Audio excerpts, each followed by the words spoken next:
Yeah, So if you would like to listen to tour, at 11 o'clock it's going to start another one in English. in English and 11. Perfect. Very good. Okay, so in the Now meantime, it's possible you to can go look around and then you come here just to 11 wait. o'clock. Perfect. Okay, Thank you. Thanks so much.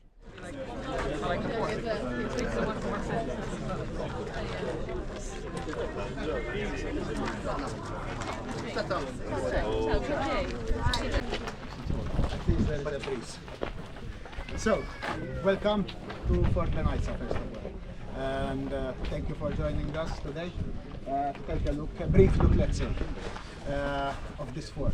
Unfortunately, we only have access for half of it at the moment, and hopefully in the coming future we will have the other part accessible as well. And mind you, we have a very brief information in this regards about the fort. Mind you, this is just weeks ago we acquired this fort by the government, and we are trying to have and encounter more information vis-a-vis Britain. So we are trying to gather much information from Britain. You have to acquire information first of all. You need human resource as well to procure this kind of information. So Fort Benghisa, it's one of the late Victorian fortifications which was built on the Maltese archipelago.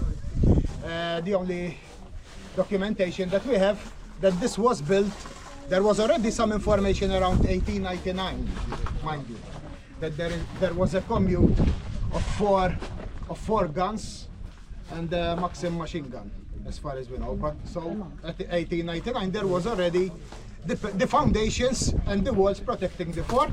By 1902 it was completely built. Okay, so this is a polygonal shape similar to Fort del Limara, for example, not so far away from here, and unfortunately, but which is 5-sided flanked fortification. One of the sides is the coast. Okay, the other 4-sided the other 4 walls were built purposely to give a defense to the battery inside the fortification. It has a ditch. For example, as you were approaching the fort, you saw there is a land ditch which is completely full of vegetation, and there are counter-scar parapets. Obviously these were built for any landward attacks approaching the site. So mind you, there was a report as well in 1906 that it was the landward defense, it was quite bare. There was only a barbed wire going around the fort, a part of the musketry parapets. Okay, these are the musketry parapets which were built at the end of the 19th century. A part of that, there were some installations like this ramp over here, which either was used to do some maintenance works on their vehicles, as far as we know, and prior to that for searchlights. There's another parapet at the very back over there. Okay, which mind you could easily be used during the Second World War. For sure we know that there were some kind of 16-degree searchlights as well. In regards to the gate, it was common to build a gate like those in Fort del Limara, but in this particular fort, at this issue, they didn't build a gate. They just built, it's quite bare. There's not a guard room as well. We think the guard room, it's that room that we are using nowadays as our staff room. It could easily be built at a later stage, after the Second World War, mind you. As a command post, it falls underneath the Southern Fire Command. Okay, the Southern Fire Command was there were 3 forts committed in general: Fort del Limara, Fort Birżebbuġa, and Fort Benghisa. Okay. The fort was built purposely to give defense to the southwest and to give to the southwest coast of Malta. A part of that to give more protection to Marsashlock Harbour. Mind you, Marsashlock was always undefensible during the Maltese history. In fact, even the Turks managed to access the Maltese archipelago from Marsashlock Harbour. And obviously the British noticed immediately and did a report that the descent of Malta is quite unprotectable. And there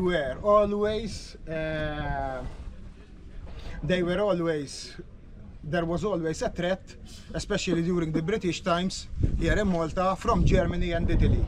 As Germany and the Germans and the Italian Empire joined together their forces and built and enhanced their naval power and even their aerial and bombardment and artillery weapons. So they decided to try, yes, to improve this area as much as possible, with Fort Del Limara and Fort Benghisa as well. As an accommodation here, obviously, mind you, the accommodation that we have, this is quite original, the one at the back. It's it is 20th century, 1900s, 1901, 1902 barracks, which was obviously used for accommodation. The commute at that time, it wasn't that big, mind you. The personnel here could easily be of around 33 personnel, including the officials and the bombardiers, okay, who were interrogated with the fire command, okay? Yes, in regards to the concrete here and the, mind you, yes, as we go along, mind your steps, because at some point it's quite irregular, okay? Any questions for now? No. When was the last time it was used?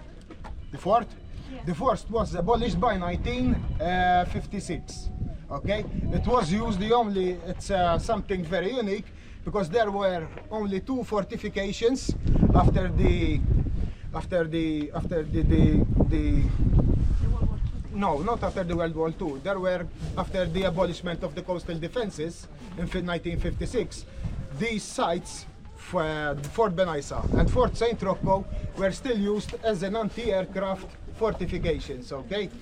After 1956. Then by 1958 they were completely abolished. Okay?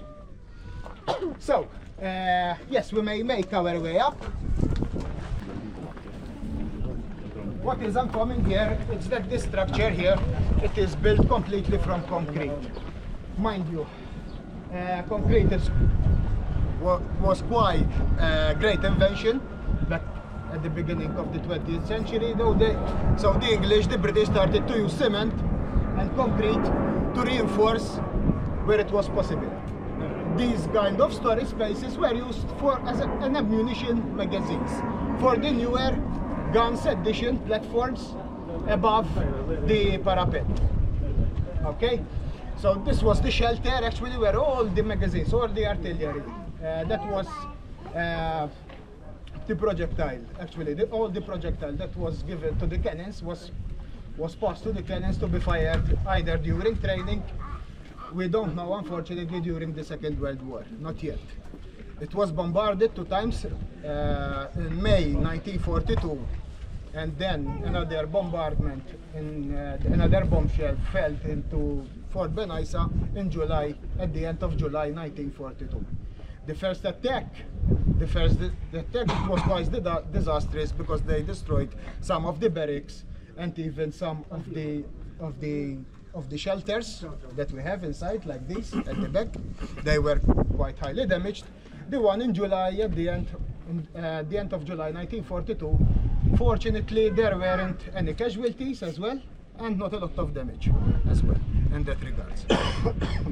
So,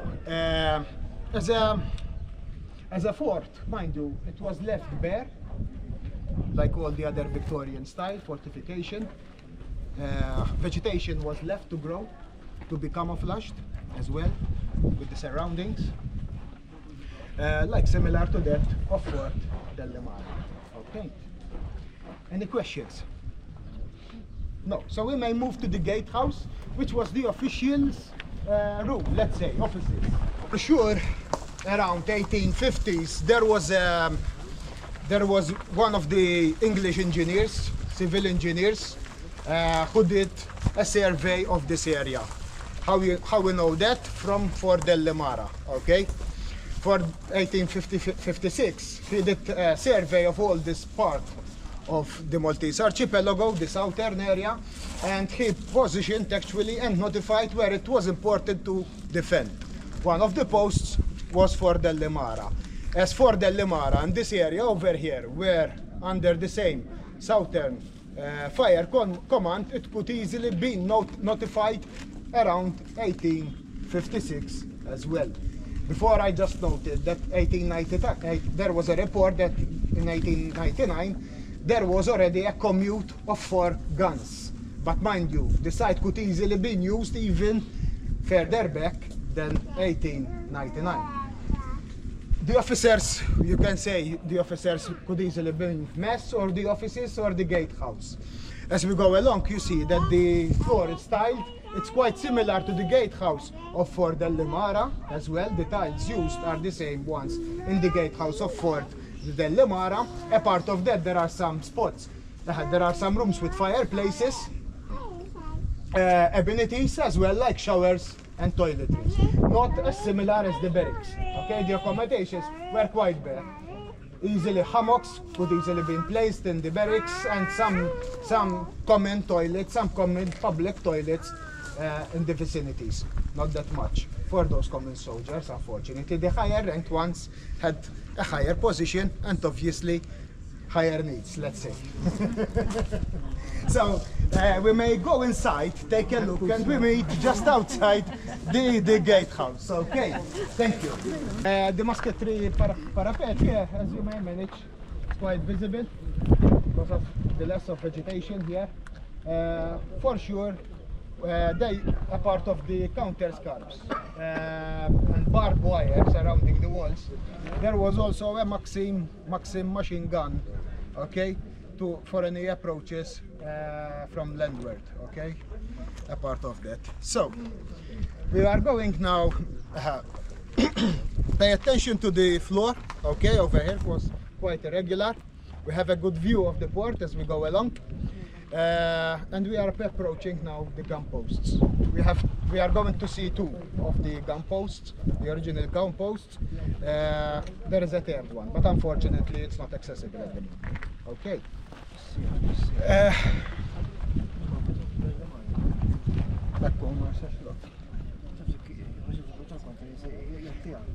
So we just stopped here just to give you an idea why the fort was built.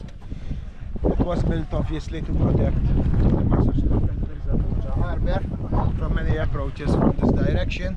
The naval power, especially the Italian and the German ones, continue to be empowered, continue to increase, and it was always a threat for the British. They were very scared as well in regards to that, until the French, in fact the French were considered as enemies until early 20th century. Then the French joined the Allies just before the Second World War. So obviously to give defense from any approaches to the Marsaxlokk, approaching to the Marsaxlokk harbour. So as we are going down, we are going to experience the first gun post over here. Unfortunately, these are in the original ones of the 9-inch guns, okay, as I explained before, but still the same position of the 9.2. The abandonment, mind you, not similar to Fort Del Limara. In Fort Del Limara they used encasements, and all the fort is carved into the rock. Okay, it's quite well protected vis-a-vis this one, because the channel, the passage channel around the fort, it's all covered. This one unfortunately not. So it was quite left undefensible in certain manner. But the commute of the cannons were all embarbets. What it means, embarbet? Embarbet, it's a gun position which is always open and not protected by a means of a shelter, okay? Like for example the ones that I just mentioned in Fort Del Limara. So they were originally open always to the skies. The only visible thing of the cannon was the barrel, okay, of all the commute, which was always visible and easily rotating 360, okay? That there was a center pivot in the middle of the compost that could easily give access to turn around 360 degrees. So what was going inside? That passage over there, that was used as a shelter and the passage for the gun crew, okay? Which could easily bear, let's say, 9 or 12 personnel just to work and fire the cannon. The holes around those compartments, let's say, those were used for the projectiles and for the projectiles to fire the cannon, which were always in place there in case of an attack. Okay. So mind you, the cannons that we had in Fort Benghisa were all of dual roll. Okay, they didn't need gunpowder to fire. The bullet, actually, okay, the bullet was always conjugated with a sparkling stuff, with a projectile inside to fire, and it was easier for them as well because it was less time consuming. So mind you, the commute of Fort Benghisa was of 4 different cannons. 2 of them were 9.2 inch breech loaders, more modernized, vis-a-vis the ones that we had in Fort Del Limara, because those were muzzle loaders, okay? So to charge them, you need to emplace all the projectile from the front of the cannon. These ones no, okay, from the back, breech loaders. Each bullet weighed around 200 kilos, so it was quite heavy, and of the 9.2 inch, and they were used as a counter bombardment, okay, cannons, firearms. What are counter bombardments for? So these cannons were just used for any ships which are, let's say, maximum 20 kilometers away from here, and they need actually to hit the target from this range, from this distance, and to keep them as much as possible outside of the coast, okay? And there were 2 6-inch breech loader guns. These 6-inch breech loader guns had less time consuming because the bullet was it weighed around 50 kilos. So for them it was easier to fire the cannon in a lesser time, okay? Even the crew was smaller than the 9.2 inch gun. But these 6-inch guns were just used against torpedo crafts, okay? Torpedo crafts, or for any enemy who is approaching further in the coast, okay? Any questions? What was the range for the 9 and 6? Mela, the 9-inch, 20 kilometers, as far as I know. The other one, it's around 8 kilometers or 6 kilometers. Where Let's they say. ever fired it? Sorry? Where During the war, until now, we do not have, as I said, any information, but it could easily have been fired. I think so, for sure. As they were attacked 2 times, in May 1942 and July 1942. For Aerial sure they attacks or have. both? Sorry? Aerial attacks or both? I don't know, let's say, if there were boats, but for sure, the ones in 1942 were aerial attacks. So yes, these guns, especially the one during the Second World War, there was another composition of guns, okay? They were still the 9.2 inch guns, but they were anti-aircraft and coastal defense. So they could easily also hit any approaches from the sky, okay, from any aerial attacks. Any other questions? So the smaller guns, I'm guessing, which have been... Well, the smaller guns, unfortunately, there are still existing 3 gun posts. Okay. Okay? In 1942, these were changed to the 5.2 guns. Okay? They had a still a larger range as the 9.2 inch guns, and they could easily be used as an anti-aircraft and even as a coastal defense. Not like the 6-inch and the 9.2. 9.2 counter bombardment. This is the 6-inch for a closer range attack, for a closer range. But unfortunately, those are lost. So the other gun post is in the area which unfortunately is not accessible yet. Okay. Unfortunately. Yes, please. How did they used to train? For example, to hit something. Well, every now and then, yes, they used to fire the guns, blank shots, we call them. Let's say, for example, the cannons, the barrels that they used weren't reusable ones, okay? They changed the barrels every now and then to do training. For example, after 16 rounds, this barrel, it must be changed, okay? Especially the one which were the 9.2, as far as I know. And I mean, how did they train actually? They rain On a target, no, blank shots. Blank shots only. Just to train the timing between a fire shot and another. The windows that are over the sea, Uh-huh. they are Could easily be an accessible side. There could easily be a passage around the fort just beneath. the aircraft. Let's say even as a defense, as a guarding watch, or maybe to access the barbettes from a safer passage as well. Okay, but unfortunately we didn't yet exploited that part.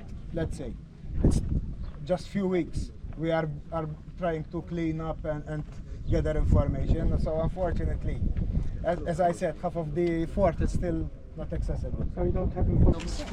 This is quite well preserved. There is still the racer, the center pivot of the gun where it used to rotate. As the same as the other gun posts, it had the shelter, the artillery compartments as well. Mind you, these are in the original center pivots, okay? These are the ones which were obviously re-amended for the latest edition, the Second World War guns, okay? Even the barbette, it's filled up with concrete, okay? So it was built quite recently. After 1942, 1943, the fort passed to a care and a maintenance staff only, so there weren't, let's say, any soldiers. It was quite abandoned from that time. In 1943, it was practically abandoned. Just a maintenance crew was on site. Then, in 1950s, it changed a bit and regained a bit its importance because they started to reuse the site for anti-aircraft defense only, okay? The guns which were on place at that time were only used for anti-aircraft attacks, not coastal defense, okay? Not as a coastal defense. So, we make our way down, okay, slowly. Mind, if you have any children with you, keep them next to you because the staircase that we are going to approach, it's quite small, okay?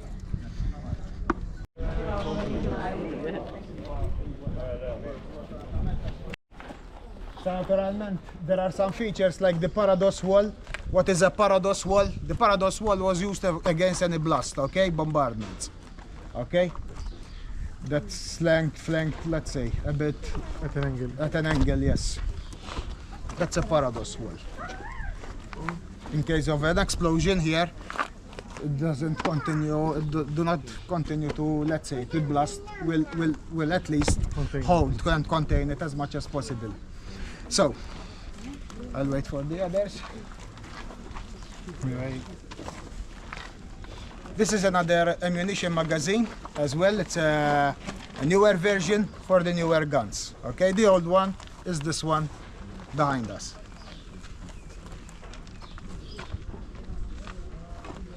Naħseb l-anti-aircraft li għamlu fil-50s għat ma tużawx. La, la. 1956, as I was just saying, the coastal defenses were abolished. The only unique thing that happened in Fort Benghisa and Fort St. Rocco, they remained as an anti-aircraft positions, two anti-aircraft positions in case of a prevention, let's say, of any aerial approaches. The passage at the back here, this used to be the passage for the ammunition, the old ammunition magazine to supply artillery and weaponry to the barbettes for the old guns, 9.2 guns. The ammunition magazine, that one is a modern installation of concrete which was used for the newer version guns of 5.75 anti-aircraft guns. Okay? First of all, actually that's all. Nowadays we are trying, yes, to keep these forts as much as possible clean. We are trying, let's say, to gather more information, as I said before. Thank you very much and hope you enjoyed the tour around. If you would like to ask any questions, I'm here to help. Okay? And if you would like to help Heritage Malta to get more funds to try to preserve and to open these sites as much as possible in the future, we have a gift shop. There are many different guidebooks vis-a-vis our fortification, like that of Fort St. Elmo, St. Angelo, and Fort del Limara as well. Hope you enjoyed it. Thank you very much again. Thank you. This will be the passageway out. And hope to see you again somewhere else, let's say. Thanks so much. Thank you.